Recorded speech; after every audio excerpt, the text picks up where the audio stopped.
let's go ahead and get started. So welcome to Textbooks 101 for our course material scholarship students.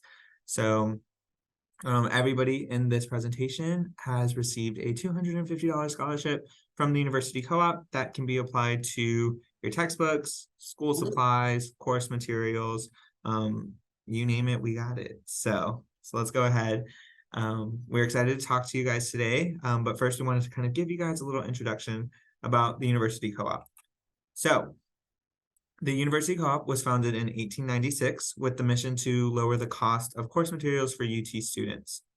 Today, holding true to the original statement, the CoOp is a not-for-profit and the only Longhorn store that gives back to UT students with every penny of profit going directly to course material scholarships. We've committed $12 million over the next 8 years to give students free course materials. The scholarships are funded by the CoOp and selected and distributed by the university. We are an independent bookstore, which means that we're not owned or operated by any institution or corporation. So while we work with the university, we are not owned by the university. We are owned and operated by UT students, faculty, and staff, and we do have a board of directors that includes some members from the university. So in addition, as a non-official bookstore for UT, we compile the book list. So we work with professors to make course materials available at the lowest cost possible. So moving into course materials, let's go ahead and talk about them. So we offer a variety of course materials. So we have new books, we have used books, and we have ebooks. So let's go ahead and take a look at the costs and then some pros and cons of each of these options. So purchasing new books will be the most expensive upfront option. They are fresh off the press and are in pristine condition. These are readily available to order from the publisher, and it is very unlikely that we will not have these available, It is very unlikely that we will not have these available, excuse me. Used books will be a little less expensive up front than purchasing a new book. They may have some highlighting, some notes, a folded corner here and there. They are not as available as new books are and go by pretty quickly at the beginning of the semesters. And you can tell a book is used when it has a use sticker on the spine. And then with ebooks, you can buy or rent, and the rental time period varies based off of the publisher. So you can have a 90-day rental, 30 days, 180 days. There are different options available. So ebooks are going to be the least expensive option, and students can save up to 60% off the price of a new physical book. If the book has an ebook option, we will offer it. When students go ahead and purchase an ebook, they are purchasing access to that, and it is theirs for however long, or if they purchase it forever. So ebooks can be read on any device and are available online and offline. Some ebooks even allow students to print a number of pages from the text, but the number, again, varies depending on the publisher.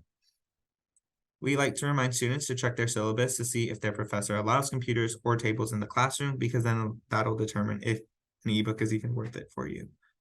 So we recommend using ebooks for courses that are not a part of their major to help save a little bit of money on those like one and done classes. And with purchasing both new and used books, you do have the option to sell the books back at the end of the semester for up to 50% of the original book price. The sellback is determined by whether or not professors will be using the book in the following semester and how many books we need to buy it back. At the beginning of the semester, we don't have all of the information available, and if they plan to use it for the following semester, so we can't gauge like how much the book is worth. So the best time is to sell your books back is during finals, when we do have better information about the upcoming semester. For all physical books, whether purchasing new or used, there are options within that as well. So you have hardback, paperback, or loose leaf. Again, loose leaf being the 3-hole punched one, and then you just put it in a three-ring binder. That one will be the least expensive of those options, hardback probably being the most expensive. And another recommendation, we recommend that students keep physical books that have to do with their major, since they might need to reference them in the future. And then we do have LTA here. LTA is available via Canvas, and we will be talking a little bit more about that later in the presentation. So courseware, let's move on to courseware. Some of your classes may require that you use courseware, which is a software that is used for supplemental learning. Most faculty use it as a tool for homework and exercises. And when a professor does require the courseware, we double check with them to confirm, because this does raise the cost of course materials a bit. Courseware materials will be given to students through a link provided by their professor on their Canvas page. Slides, okay. Sorry guys, moving on to Longhorn Textbook Access. So let's go ahead and talk about Longhorn Textbook Access, or LTA. So we've partnered with UT and textbook publishers to implement this program, which will significantly reduce the cost of course materials for students and offer students course materials immediately on the first day of class. So with LTA, instead of purchasing books, the materials are already provided to the students in a digital format. Students are already opted into the LTA program and have the option to opt out of the program up until the 12th class day, and then have access to the materials at no cost and with no commitment. However, on the 12th class day, the selection will be finalized, and if they remain opted in, they will be billed to the What I Owe page, and have until the 18th class day to pay for all of the material. So how to use your credit for LTA? So to use your credit for LTA, follow these steps. So remain opted in to your LTA material on the 6th class day. Leave your credit in your account. Don't spend it. Your LTA bill will be deducted from your not UT for me, course material scholarship account after the 12th class day, and any remaining balance will be billed to your What I Owe page. So yeah, so just try not to use your course material scholarship on anything else to ensure that it can pay for all of your LTA bill. And if you have more questions on the Longhorn Textbook Access, you can go ahead and visit our website down here, which will send you directly to the page with more information on it. So getting your materials. So to get your course materials, students can shop online or in-store. We're going to go ahead and go through an in-store little module on how to get it.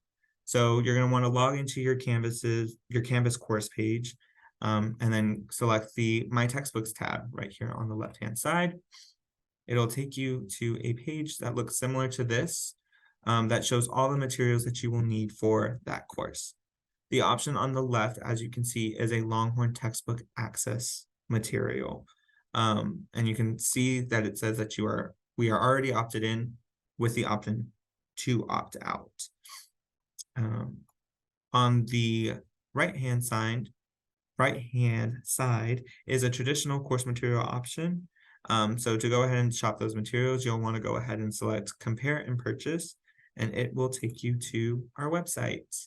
So on this website, the materials for the course that you are in will load on the left-hand side of the page.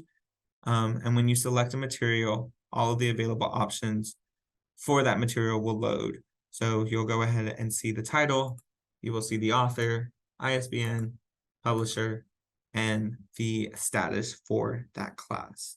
So where it says status, you'll either see a required section, an alternative section, or an optional section. So this information comes directly from the professor. So in this example, this textbook is required for the class. So again, required means that the course material is required to pass the class. An alternate means that the course material is an alternative to the required textbook, which means that it's either like an earlier edition or a large textbook version or a loose leaf version or a digital version. Plenty of versions available, plenty of alternates. You do not need to purchase both the required and the alternative. One will be just fine. And then when it says optional, it means that the book is not required for the class, but it may have additional helpful materials for you and could be further reading or something like a translation dictionary. We recommend that students wait until after classes start to see if they'll go ahead and need those optional materials for their class. So on the left-hand side, you can see that the last two course materials are, the fourth one is alternative, and then the fifth one is optional. So again, that alternative means that it is an alternate to a required textbook that you could look into, and then the optional being a, again, recommended, but not necessarily required for the class. So we also show you the different formats that we have. So we have, for this example, the textbook, we have a new and digital purchase of this textbook. We'll go ahead and show the prices as well, ranging from $16 to $19. And then if we scroll down, you'll go ahead and see that we do offer or suggest other retailers that can sell this book for different prices.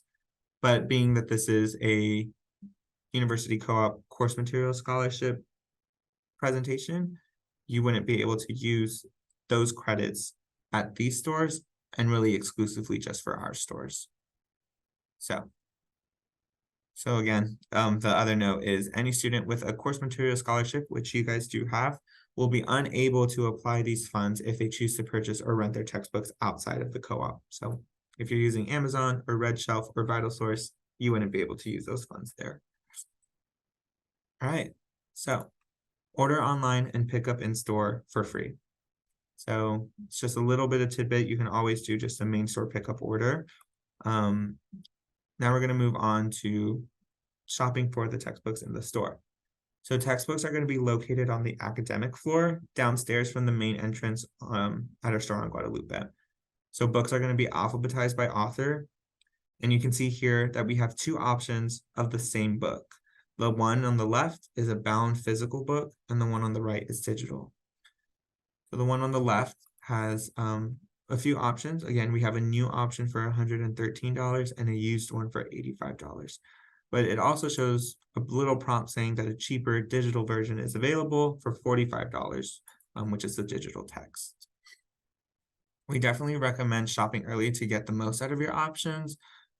Again, physical copies, the new, the used, the loose leaf versions, like all of those will go by the fastest. So here are a few tips. We offer a full refund on all course materials, regardless of when they were purchased up until the 5th class day. And then we also recommend shopping at least 2 weeks early for the best selection. Students will have more used options to, well, they'll just have more options to choose from and will save more money if they do shop earlier. All right, moving on to how to use your scholarship. So this is the part for you guys with the CMS scholarship.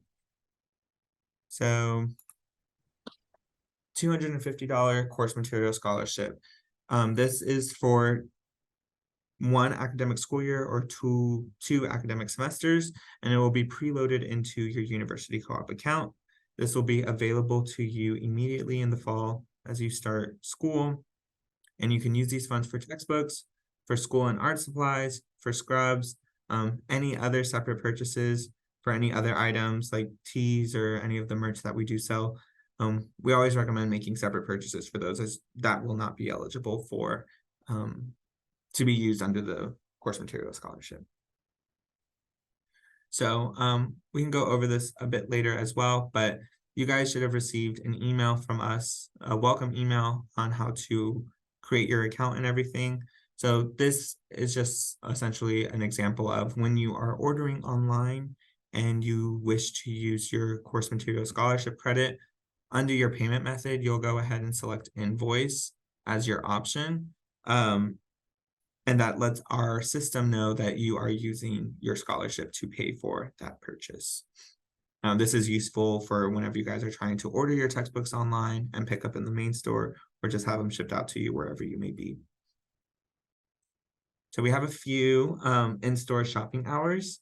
So starting next Thursday, August 17th, up until Sunday, the 20th, from 12 to 5 p.m., we'll have textbook experts available to help you guys shop for your course materials and get ready for school.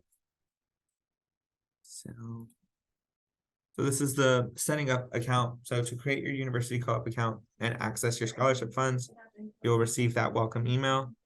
Use the forgot password link to set up your account. And then again, that credit will already be available to you.